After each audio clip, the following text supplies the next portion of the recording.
రాష్ట్రంలో ప్రస్తుత పరిస్థితి ఎలా ఉందంటే పెనం మీద నుండి కనకనకన మండే నిప్పుల పొయ్యిలో పడ్డట్టు తయారైంది. అటు వైకాపా ఇటు టీడీపీ కూటమి ఈ రెండు కూడా రాష్ట్రానికి రాహు కేతువులుగా దాపురించాయి. దొందే జగన్మోహన్ రెడ్డి ఏమో అరచేతిలో వైకుంఠం చూపించాడు, చంద్రబాబు నాయుడు ఏమో అరచేతిలో కైలాసం చూపిస్తున్నాడు.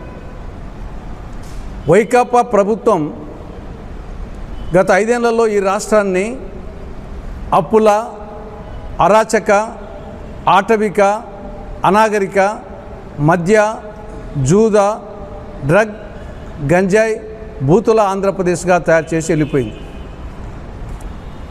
పోనీ ఈ ప్రభుత్వం వచ్చినాక ఏమైనా మేలు జరుగుతుందంటే అతనికంటే గనుడు ఆచంట మల్లన్న అనే విధంగా తయారైపోయింది. అంతకంటే అధ్వానంగా తయారైపోయింది. మద్యం పాలసీ మండలానికి 4 మద్యం షాపులు, 40 బెల్ట్ షాపులుగా తయారైంది. హై స్కూళ్ళలో కూడా గంజాయి, డ్రగ్స్ ప్రవేశించాయి. ఇక సూపర్ 6 పథకాలు సూపర్ ఫ్లాప్ అయినాయి. నిరుద్యోగ భృతి ఊసేలేదు. అన్నదాత సుఖీభవ పథకం అన్నదాత దుఃఖీభవ పథకం అయింది. తల్లికి వందనం పథకం తల్లికి మోసం పథకంగా తయారైంది. మహిళలకు ఉచిత బస్సు ప్రయాణం ఊసేలేదు. ఆడబిడ్డ అనేది అడ్రస్సే లేదు. బీసీ, ఎస్సీ, ఎస్టీ, ముస్లిం మైనారిటీలకు 50 ఏళ్ళకే పెన్షన్ ప్రస్తావనే లేదు. కాబట్టి సూపర్ 6 పథకాల్లో సూపర్ ఫ్లాప్. అప్పుల విషయంలో గతానికంటే ఎక్కువ అప్పులు చేస్తున్నారు. కోడలికి బుద్ధి చెప్పి అత్త తెడ్డు నాకిందన్నట్టు గతంలో వైకాపా ప్రభుత్వం ఈ రాష్ట్రాన్ని అప్పుల ఆంధ్రప్రదేశ్ చేసిందని చెప్పేసి అందరం విమర్శించి ఈరోజు అంతకంటే ఎక్కువ అప్పులు చేస్తూ ఉంది చంద్రబాబు ప్రభుత్వం. ఇక బాధుడు కార్యక్రమం, గతంలో జగన్ ప్రభుత్వం ఛార్జీలు పెంచడము, పన్నులు వేయడము, ధరలు పెంచడము, బాధుడు వీరబాధుడు అని చెప్పేసి అందరం విమర్శించాం. కానీ ఈరోజు అంతకంటే ఎక్కువగా బాధుడు వీరబాధుడు కార్యక్రమం జరుగుతూ ఉంది. విద్యుత్ సర్దుబాటు ఛార్జీల పేరుతో ఒక్క విద్యుత్ వినియోగదారుల మీదనే 15,485 కోట్ల రూపాయలు అదనపు భారం మోపింది చంద్రబాబు ప్రభుత్వం ఈ యొక్క 10 నెలల్లోనే. ఇక వైద్య విద్యను వేలానికి పెట్టింది. ఇంకా భవిష్యత్తులో అన్ని మెడికల్ కళాశాలలు వచ్చేసి ప్రైవేట్ పరం అంటే వేలంపాట. తత్పర్యవసానంగా ప్రతిభావంతులైన పేద విద్యార్థులకు వైద్య విద్య దూరం కాబోతూ ఉంది. అమరావతి తప్ప ఆయనకి ఏం కనిపించడం లేదు.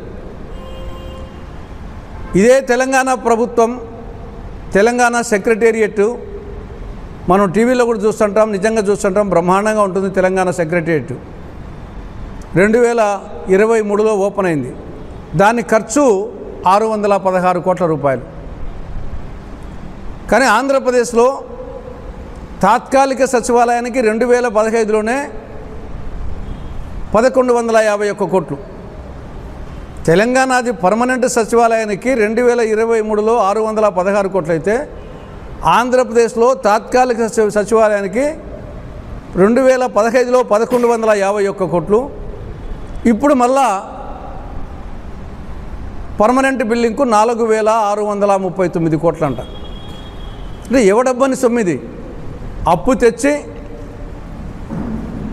విచ్చలవిడిగా వచ్చేసి అత్తసొత్తు అల్లుడు దానం చేసినట్టు విచ్చలవిడిగా ఖర్చు పెడుతున్నారు. ఇదే నరేంద్ర మోడీ రేపు మే 2వ తారీఖున వస్తున్నాడు. గతంలో 2015 అక్టోబర్ 22న విజయదశమి నాడు ఆల్రెడీ శంకుస్థాపన చేశాడు. పార్లమెంటు మట్టి, యమునా నీరు తెచ్చి విజయదశమి రోజు ప్రజా సమక్షంలో ఆల్రెడీ శంకుస్థాపన చేశాడు అమరావతి రాజధానికి. ఇప్పుడు మళ్ళా వస్తున్నాడు. అంటే ఇది ఎలా ఉందంటే చెయ్యాలి చెల్లి పెళ్ళి మళ్ళీ అన్నట్టుగా ఉంది. ఆల్రెడీ శంకుస్థాపన చేశాడు, మళ్ళీ ఇప్పుడు చేసేదానికి వస్తున్నాడు. పోనీ కనీసం ఇప్పుడైనా సరే రాష్ట్రానికి ప్రత్యేక హోదా కానీ, రాయలసీమకు ఉత్తరాంధ్రకు స్పెషల్ డెవలప్మెంట్ ప్యాకేజీ కానీ, కడప జిల్లా స్టీల్ ప్లాంట్ కానీ, దుగరాజపట్నం ఓడరేవు కానీ వీటి గురించి కనీసం రేపు మే 2వ తారీఖున తిరిగి రెండోసారి శంకుస్థాపనకు సందర్భంగా సరే వాటి గురించి ప్రస్తావించాలి, ప్రయత్నం చేయాలని చెప్పేసి కాంగ్రెస్ పార్టీ డిమాండ్ చేస్తూ ఉంది. ఇది ఆశ్చర్యం వేస్తుంది. మనము ఇండస్ట్రీస్ని వెల్కమ్ చేస్తాము, అంత మాత్రం చేత వచ్చేసి ఇంకా దారాదత్తం చేయడం ఏంది? అది కరెక్ట్ విధానం కాదు. వచ్చేసి మనం ఇండస్ట్రీస్ రావాల్సిందే, వాళ్ళకు కొన్ని ఇన్సెంటివ్స్ ఇవ్వాల్సిందే. అంతే తప్పనిచ్చేసి కోట్ల భూమిని వివరాలు చూస్తే ఎకరా 31 కోట్లు 33 కోట్లు చేస్తుందంట, దానికి 99 పైసలు. అంటే ఇది సమంజసం కాదు.